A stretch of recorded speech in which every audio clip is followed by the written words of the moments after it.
안녕하십니까. 한국에서는 지금 육군사관학교 교정에 있는 홍범도 장군의 흉상을 다른 곳으로 이전한다는 계획으로 인해서 때한 이념 논쟁이 일고 있습니다. 육사 교정에 있는 그의 홍범도 장군의 흉상을 이전하는 이유가 그의 독립운동 활약은 인정하지만 그 이후 소련에서 소련 공산당에 가입한 이력으로 인해서 육군사관학교 이념하고는 맞지 않다라는 정부의 판단 때문이죠. 저는 이 논란에 끼어들고 싶지는 않습니다. 또한 역사 전공자가 아니기 때문에 끼어들래야 끼어들 수도 없습니다, 사실은. 그래서 이제 생각을 해봤습니다. 한국의 진보도 보수도 아닌 국제적으로 통용되는 세계 백과사전에서는 홍범도 장군을 어떻게 서술하고 있을까 하는 생각이 들었습니다. 흥미로운 몇 가지를 발견할 수가 있었는데요. 오늘 에피타이저 뉴스와 몇 가지 주요 소식만 좀 빨리빨리 정리를 해드리고 곧바로 이 홍범도 장군의 영어로 된 서술을 자세히 풀어보겠습니다. 오늘도 그냥 보시기만 하는 분들은요, 구독 잊지 마시기 바랍니다. 자, 먼저 에피타이저 뉴스 전해드립니다. 비싼 고급 유럽식 디너에만 이 에피타이저가 있으라는 법 있나요? 뉴스도 곧바로 머리 아픈 소식부터 하면은 좀 헤비하니까 에피타이저 먼저 드시고 가겠습니다. 혹시 무릎 관절 때문에 고생하시는 분들 계신가요? 흥미로운 스토리 하나 전해드리려고 합니다. 지난 2002 한일 월드컵 4강 신화를 지휘했던 히딩크 감독. 올해 이제 76세인데요. 히딩크 감독이 한국에서 두 번째로 이제 무릎 수술을 받고 1년이 지난 현재 골프는 물론 테니스까지 치고 있다면서 서울의 그 담당 의사에게 고맙다라는 안부를 알려왔다는 게 지금 화제가 되고 있습니다.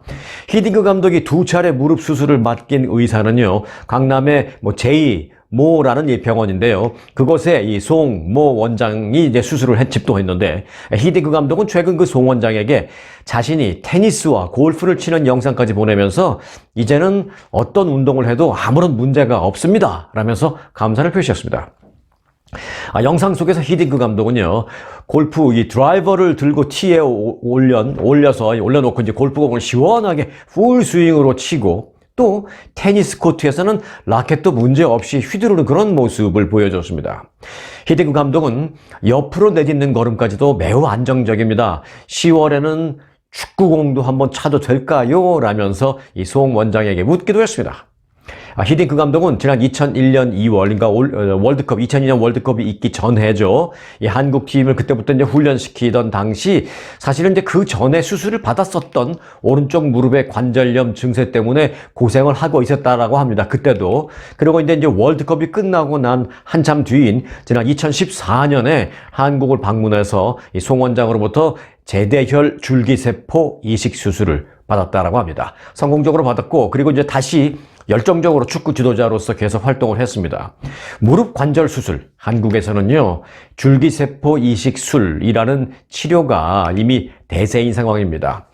도움이 되셨길 바라겠습니다. 이제 무릎 관절 혹시 아프신 분들 계시면은 그 줄기세포 이식술이라는 게 이제 한국에서는 아마 이미 대세로 이제 자리를 잡은 모양입니다. 꼭 참고가 되셨으면 좋겠습니다. 이제 무릎 아파서 고생하시는 분들 굉장히 많으시고요. 사실 이제 무릎이 아프면 일상생활에 아무것도 할 수가 없어요. 그야말로 의자에 앉아 있을 수밖에 없는 그런 상황이고, 다닐 때도 휠체어를 타야 되고, 그렇지 않다 하더라도 걷는 게 너무 힘드니까 생활이 제약이 되고, 활동이 제약이 되고, 그러다 보니까 건강이 더 악화되고, 운동량 모자라고, 상당히 이제 힘든 그런 게 이제 무릎 관절 아픈데, 줄기세포 이식 수술, 이게 돈이 얼마나 드는지 이런 건 전 잘 모르겠습니다. 하지만 히딩크 감독님이 고쳤다니까 제가 이게 이제 눈에 들어와서 여러분들에게 좀 소개를 해드리려고 이 시간 좀 에피타이저 뉴스로 가져왔습니다. 도움이 되셨기를 바라는 이 에피타이저 뉴스였습니다. 자, 히딩크 감독님의 다리 건강 얘기를 했는데요. 히딩크의 건강보다 더 주목을 받고 있는 대통령의 건강 스토리 잠시 한번 보겠습니다. 이 바이든 대통령이 G20 정상회의 참석차 인도 방문을 앞두고 있는 상황에서 그의 부인인 질 바이든 여사가 코로나19 확진 판정을 받았다라는 소식입니다. 백악관은 어제 언론 공지를 통해서 영부인이 코로나19 양성 반응을 보임에 따라서 이 바이든 대통령도 오늘 코로나19 검사를 받았다고 밝혔습니다. 백악관은 영부인 질 바이든 여사가 가벼운 증상을 겪고 있다라면서 현재 델라웨어주 자택에 머물고 있다고 전했습니다. 영부인 질 바이든 여사의 코로나 확진 판정으로 인해서 이 바이든 대통령의 해외 순방 일정에 변경이 생기는 건 아닌지 현재 주목되고 있습니다. 자, 바이든 대통령의 이번 주 일정을 보니까요. G20 정상회의 참석자 오는 목요일, 이제 내일이죠. 내일 인도 뉴델리로 이동한다라는 내용이 포함되어 있습니다. 이 바이든 대통령은 이어서 10일 베트남을 방문할 예정으로 있기도 합니다. 이 바쁜 아시아 방문 일정을 소화해야 하는 만큼 대통령의 건강에 대한 우려가 일각에서 조심스럽게 제기되고 있기도 하는 그런 상황입니다. 특히나 이제 영부인께서 코로나 확진이 또 됐다니까 더더욱이 대통령의 건강이 걱정되죠. 물론 이 바이든 대통령은 부인의 코로나 확진 직후 곧바로 이제 검사를 받았는데 다행히 음성으로 나오기는 했다고 합니다. 이번 아시아 순방도 부부 동반으로 가는 것으로 예정되어 있는데 백악관은 바이든 대통령의 아시아 순방이 질 바이든 여사와의 코로나 확진에 영향을 받을 수 있는 것이냐라는 기자들의 질문에 즉답을 하지는 않았습니다. 자, 이번에 전해드릴 그 스토리는요, 함께 생각해보고 또 함께 공감도 해볼 수 있는 그런 스토리입니다. 자, 뉴욕타임즈가요, 얼마 전에 현대자동차와 기아자동차가 차량에 도난 방지 장치를 설치하지 않아서 미국 내 자동차 절도 사건을 증가시켰다라는 내용의 칼럼을 게재했습니다. 그런데 이 칼럼이 보도되자마자 지금 온라인상에서는요, 이 칼럼에 대한 비난이 아주 빗발치고 있습니다. 자, 우선 칼럼 내용을 잠시 보면 뉴욕타임즈 칼럼니스트인 파하드 만주라는 사람은요, 지난주에 게재된 칼럼에서 이렇게 주장했습니다.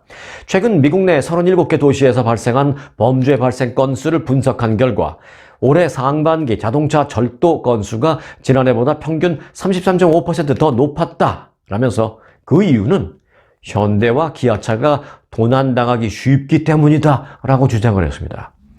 사실 미국에서 판매되는 차량 대부분은요, 자동차 키에 무선 아이디를 인식하는 방식으로 시동이 걸립니다. 다시 말해서 자동차 스마트 키가 없으면 시동을 걸 수 없습니다.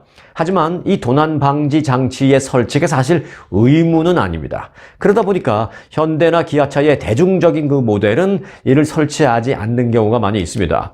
칼럼니스트는 이 부분을 걸고 넘어지면서 현대 기아차가 도난 방지 장치를 설치하지 않았기 때문에 미국 내 차량 절도 사건이 급증했고, 그래서 미국 내 전체 사건 발생률이 올라갔다라는 취지의 칼럼을 게재한 것입니다. 하지만 이 칼럼은 게재 직후에 공감을 얻기는커녕요, 역풍을 맞고 있는데 현재까지 이에 대한 댓글이 무려 150만 개나 달리는 등 뜨거운 논란이 되고 있습니다. 하지만 대부분 칼럼 내용을 비난하는 그런 댓글이 줄을 잇고 있습니다. 자, 볼게요. 한 독자는 이렇게 댓글을 올렸습니다. 미국에서 사격을 하는 그런 무기는 훔치기도 쉽고 또 훔친 뒤에 버젓이 판매되거나 범죄에 사용되는 경우도 많지만 그렇다고 누구 하나 그 무기 제조사에 책임을 묻는 걸 봤느냐? 범죄를 저지르는 것은 무기 잘못이 아니기 때문이다 라고 했습니다. 또 다른 독자는 미국에서 차량 도난 방지 장치가 의무도 아닌데 차량 제조사가 왜 범죄자 취급을 받아야 하느냐라고 지적을 했습니다. 또 다른 독자는 훔치기가 쉬워서 절도를 저질렀다? 그렇다면 그 범죄자는 이해해 줄 소지가 있다라는 뜻이냐? 참 웃기지도 않는다라는 글을 썼습니다. 그리고 또 덧붙여서 그런 논리는 이상한 나라의 법정에서나 펼칠 수 있는 논리다라고 비꼬기도 했습니다. 자, 또 다른 댓글을 보면요. 왜 차를 훔친 사람들은 비난하지 않느냐? 범죄자에게 책임을 묻지 않으니까 범죄자가 계속 활개치는 것 아니냐라고 역시 칼럼을 비난했습니다. 하지만 그 150만 건이나 되는 그 수많은 비난 댓글 가운데서 단연 제 눈에 띄는, 그리고 제가 가장 공감되는 댓글 내용이 있었습니다. 한 독자가 올린 댓글인데요, 이렇게 썼습니다. 현대와 기아차는 한국에서도 시장 점유율이 매우 막대한 그런 차 종류인데 한국에서는 미국 같은 절도 행각을 본 적이 없다. 진짜 문제는 차가 아니다 라고 전곡을 찔렀습니다.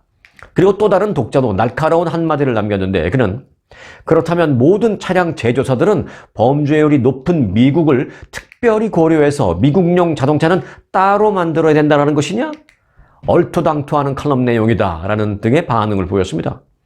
미국이 정말 인식을 새롭게 하는 그런 계기가 됐으면 하는 바람입니다. 자, 홍범도 장군의 백과사전에 어떻게 서술되어 있는지 그 서술을 들여다보기 전에 이제 잠시 숨고르기 스토리 하나만 더 좀 전해드리려고 합니다. 북한의 주민들은 과연 휴대전화를 갖고 있을까요? 갖고 있다면 과연 몇 %나 갖고 있을까요? 이런 궁금증 한번 가져보신 적 없나요? 저는 가끔 그런 생각했었어요. 자, 이 시간 짧게 풀어보겠습니다. 큰 카테고리로 본다면 북한 내 평양 지역 주민의 휴대전화 보급률은 70%를 살짝 웃돌고 있습니다. 하지만 지방에서는 그 절반 이하에 그치는 것으로 이 탈북민 대상 조사에서 파악이 되었습니다. 한국의 통일부가 탈북민 3,415명을 대상으로 한 심층 면접 결과 평양 주민의 휴대전화 보유율은 71.2%로 집계됐습니다. 평양을 벗어난 지방 중에 비교적 가난하다라는 그 소위 접경지역, 이 중국과의 접경지역은 31%밖에 안 됐습니다. 자, 이러한 평양과 지방 간의 격차는 다른 정보기기에서도 나타났습니다. 예를 들어 컴퓨터 보유율을 보면 평양 지역의 컴퓨터 보유율은 58%, 접경 지역은 16%였습니다. 일반 전화, 집에 있는 그런 일반 전화 보급률은 평양 지역 76%, 접경 지역 36%로 조사됐습니다. 그럼 집에서 쓰는 그 가전제품은 얼마나 보유하고 있는지 좀 볼까요? 냉장고를 갖고 있는 비율은요, 평양 지역 73%, 접경 지역 25%였습니다. 그리고 텔레비전은 그래도 일단은 다 컬러 TV인 것으로 밝혀졌는데 평양 지역 85%, 접경 지역 67%로 나타났습니다. 자, 그럼 끝으로 에어컨. 에어컨은 거의 없으니까 선풍기로 조사를 했대요. 그래서 선풍기 보급률을 보겠습니다. 선풍기의 경우 평양 지역 78%, 접경 지역은 53%로 나타났습니다. 통일부는 식량이나 생필품 배급을 비롯해서 대부분의 혜택이 평양에 집중되어 있다고 분석했습니다. 사실 북한은 대북 제재와 경제난으로 자원 부족이 심각한 그런 상황 속에서도 핵심 계층이 거주하는 이 평양 지역에만 일관되게 자원을 집중하고 있고, 더불어서 거주와 이동의 자유가 제한되어 있기 때문에 이 지역 간의 격차는 사실상 허물어지기 어려울 것 같다라는 분석입니다. 이 평양 외에 거주하시는 북한인들이 참으로 이제 좀 불쌍하다라는 그런 생각이 많이 드는 그런 통계였습니다. 자, 이제 홍범도 장군님 논란 속으로 들어가야 할 시간입니다. 그런데요, 좀 이게 삥 돌아서 가보겠습니다. 중국에서부터 출발을 하겠습니다. 얼마 전 중국의 근로자들이 자신들이 그 일 다니기 편하도록 하기 위해서, 그래서 길을 만들기 위해서 이 명나라 때 축조한 만리장성의 한 구간을 굴착기로 마구 뚫어버리는 정말 황당한 일이 발생했습니다. 현지 매체에 따르면 최근 산시성 셔저우 유이현의 이 만리장성에 속하는 32장성, 이 만리장성이 워낙 넓기 때문에 일정 구간마다 좀 이름이 또 있습니다. 이 만리장성에 속해 있는 그 32장성의 토성 일부 구간이 훼손됐습니다. 현지 공안당국은 지난달 24일 이 장성을 훼손하고 있다는 신고를 받고 출동해서 대형 굴착기로 장성을 마구 허물고 있는 인부 2명을 체포했습니다. 이들은 멀리 돌아가는 것이 번거로워서 만리장성의 일부 구간을 그냥 허물고 여기다 길을 내버렸다라고 진술했습니다. 네, 이들이 허문 만리장성의 폭은 차량 2대가 이 교차 운행할 수 있는 정도의 넓이 규모였습니다. 주변에 32개 마을이 있다라고 해서 32장성이라고 명명된 이 구간은 명나라가 북방 세력의 침입을 막기 위해서 유이현 화린산 일대에 흙으로 축조한 이 만리장성의 일부 구간입니다. 토성과, 흙으로 만든 토성과 그리고 봉화대가 그 당시의 원형을 거의 그대로 유지해서 이 산시성 내 만리장성 가운데 보존 가치가 가장 높다라는 그런 평가를 받고 있는 구간입니다. 또 이 32장성은 중국 국가급 이 명승지로 등록이 됐고요. 유네스코 세계문화유산에도 등재되어 있는 그런 구간입니다. 그런데 생각 없는 이 중국 노동자분들이 삥 돌아서 가기 귀찮다고 포크레인으로 그냥 뚫어버린 것입니다. 허물어버린 것입니다. 중국인들조차도 참으로 어이없어하는 그런 상황이 발생했습니다. 그런데 이 만리장성 얘기를 지금 하다 보니까요, 한 가지 드는 생각이 있습니다. 중국의 역사 왜곡, 동북공정 얘기인데요. 이로 인해서 우리의 고구려 역사가 훼손되고 있습니다. 중국은 지난 2009년 4월 명나라가 축조한 만리장성이 서쪽 끝단인 간수성 자위관에서부터 시작해서 베이징 주용관을 거쳐서 동쪽 끝단인 압록강변의 랴오닝성 후산성까지 8,851km에 달한다라고 발표를 했습니다. 이는 이 발표대로라면 만리장성의 동쪽 끝단이 산회관이라는 그동안의 학계 정설을 뒤집어서 후산성까지 확장한 것입니다. 만리장성의 길이가 그렇게 되면 종전보다 2,500여 킬로미터가 늘어나게 됩니다. 만리장성의 길이가 늘어나는 게 샘나고 질투나서 제가 지금 말씀드리려는 것이 아닙니다. 그런데 우리가 지금 문제로 삼는 것은 바로 동쪽 끝단에 있다라는 후산성입니다. 후산성은 고구려의 대표적인 산성인 박작성입니다. 이 박작성. 당 태종의 침략에도 함락되지 않았던 그런 성으로 유명합니다. 중국도 사실 과거에는요, 이 후산성의 성벽이나 대형 우물터 등에 고구려 유적임을 알리는 안내판까지 걸면서 이 성이 고구려 유적임을 인정을 했었습니다. 하지만 중국은 어느 순간 자신들의 이런 과정까지 모두 부인하면서 왜곡을 시작했습니다. 중국은 지난 2004년 후산성을 중축하면서 그동안 자신들이 이 후산성은 고구려의 유적이라고 했던 그 모든 내용을 삭제한 채 후산성이 만리장성의 동단이다, 동쪽 끝이다 라고 주장을 한 것입니다. 거기까지도 만리장성이라는 것이죠. 이에 대해서 중국은 2009년 9월 만리장성 동단 후산이라고 명명한 표지 개막식까지 했습니다. 중국이 고구려와 발해를 고대 중국의 지방정권이라면서 자국의 역사로 편입하는 소위 동북공정에 나선 데 이어서 이 만리장성 동단을 고구려 성인 후산성까지 확장을 하면서 역사 왜곡 논란과 함께 한국 내 학계에 거센 반발을 사고 있습니다. 아무리 반발을 해도 중국은 그런데 현재 들은 채, 만 채, 꿈쩍도 하지 않고 있습니다. 자, 지금 이 스토리, 중국의 만리장성에서 출발해서 고구려 후산성까지 왔습니다. 지금 이 스토리가요. 그런데 중국의 역사 왜곡이 동북공정 얘기가 나왔으니 한 가지 더 충격적인 왜곡 사실을 소개해드릴까요? 윤동주 시인을 조선족으로 표기를 해서 논란이 됐던 중국 포털 사이트가 안중근 의사마저도 조선족이라고 표기한 사실이 확인됐습니다. 서경덕 성신여대 교수는요, 최근 이 중국 포털 사이트인 바이두를 검색하다가 우리의 안중근 의사의 그 민족 집단, 그들이 표현하는 이 민족 집단이라는 것은 지금 우리가 표시하면 인종 그런 뜻이죠. 그 민족 집단이라는 안에 조선족이라고 표기한 것을 발견했습니다. 서경덕 교수는 이에 대해서 이는 중국의 역사 왜곡이 얼마나 심각한지를 보여주는 단편적인 예시다라면서 대한민국 대표 독립운동가들을 중국의 인물로 만들려는 그 더 심해진 동북공정의 일환이다라고 볼 수 있다라고 지적했습니다. 서 교수는 또 강력한 대응이 필요하다고 생각한다라면서 지난 몇 년간 이 윤봉길 의사도 그 바이두 사이트에 꾸준히 항의를 해서 조선족이라는 표기를 없애는 성과를 얻었다라고 밝혔습니다. 또한 중국의 역사 왜곡에 분노만 할 것이 아니라 체계적으로 준비해서 강하게 대응한다면 왜곡을 충분히 막아낼 수 있을 것이다 라고 덧붙였습니다. 자, 이제 본격적으로 홍범도 장군 논란을 보겠습니다. 잠시 전에 들으셨다시피 이렇게 중국의 전방위적인 역사 왜곡 시도, 이 동북공정에 대해서 한국이 민간은 물론입니다만 정부 차원에서도 단합을 해서 대응을 해야 하는데 또 그렇게 해도 막아내기가 쉽지 않은 그런 상황인데 지금 한국에서는요, 육군사관학교 교정에 있는 홍범도 장군의 흉상을 다른 곳으로 옮기기로 해서 분열과 논란이 되고 있죠. 이 홍범도 장군의 독립운동 활약 자체는 인정하지만 그 후 소련에서 공산당에 가입했다는 사실을 감안할 때 육사 교정에 흉상을 놓는 것은 맞지 않다라는 정부의 판단에 따라서 이제 옮기기로 한 것으로 저는 그렇게 이해하고 있습니다. 자, 이를 놓고 지금 한국에서는 정치 공방을 넘어서서 때 아닌 이념 논쟁, 그리고 국민들 사이에서는요, 갑자기 역사 공부에 불이 붙고 있습니다.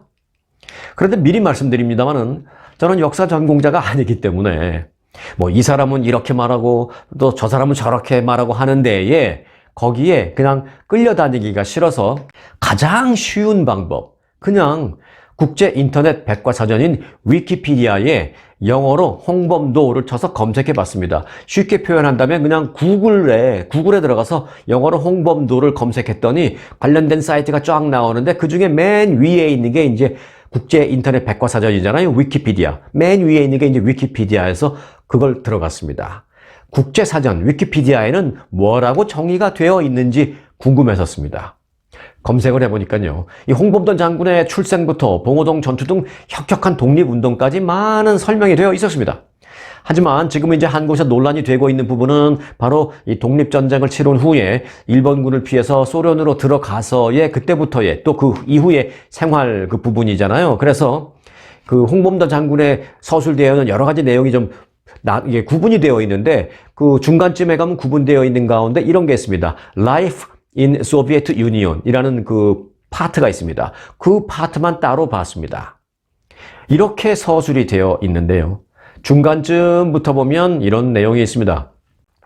영어로 된 내용을 그대로 이제 우리가 먼저 본다면 concerned that the Japanese army might enter the Soviet Union in pursuit of Hong and other Korean independence fighters, the Soviet Union disarmed Korean troops.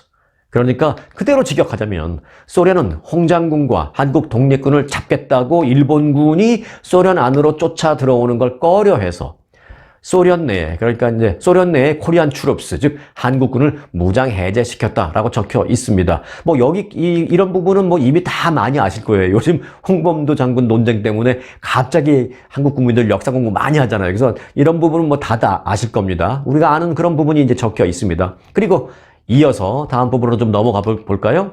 다음 부분은 이렇게 되어 있습니다. But their refusal resulted in the massacre of 스보보드니. 이 스보보드니가 이제 그 자유라는 지역, 자유라는 뜻이죠. Where the Red Army massacred the Korean partisans.